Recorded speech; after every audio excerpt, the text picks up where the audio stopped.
વ્યસ્ત તો નમસ્કાર મિત્રો, ઇન્ડિયા એગ્રોમાંથી વાત કરી રહ્યો છું. નામ છે દીપક રાવલ. બેઝિકલી રજવાડથી બિલોંગ કરું છું.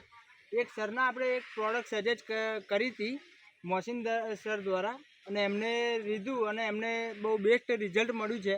તો આપણે જે એમના જ છે મુકે સાંભળીશું કે શું તકલીફ હતી, શું વાપર્યું અને શું રિઝલ્ટ મળ્યું છે. યસ સર, નમસ્કાર. શું નામ સર આપનું? બરોબર. રહેવાનું કઈ છે? નૈનપુર. તાલુકો? જિલ્લો? બરોબર. સર, તકલીફ શું હતી તમારા વાલોરની અંદર? બરોબર.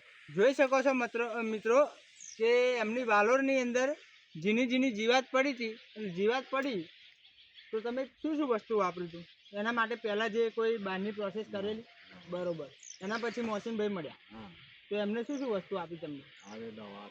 જોઈ શકો છો મિત્રો, એમાં સ્પ્રે છે અને એમાં ચિત્રા છે. આ વાપર્યા પછી આજે કેટલા દિવસ થયા છે? 10 દિવસની આસપાસ એમને બેસ્ટ રિઝલ્ટ મળ્યું છે. તો શું તમે આ પ્રોડક્ટ વાપર્યા પછી ખુશ છો? તમારી જે તકલીફ હતી એમાંથી તમને નિરાકરણ મળ્યું? 100%. તો આ બહાર જે બીજા લોકોને જે તકલીફ હોય છે એ લોકોને આપણી પ્રોડક્ટ યુઝ કરવી જોઈએ. યસ, તો જોઈ શકો છો મિત્રો, એમને વાપરી અને એમને પણ બેસ્ટ રિઝલ્ટ મળ્યું છે. એટલે આજુબાજુના જે ખેડૂત મિત્રો છે એમને એક જ વસ્તુ કહેવાનું કે બસ આપણી પ્રોડક્ટ વાપરો અને બેસ્ટ રિઝલ્ટ મળશે. ઓકે, જય હિન્દ, જય મહારાષ્ટ્ર.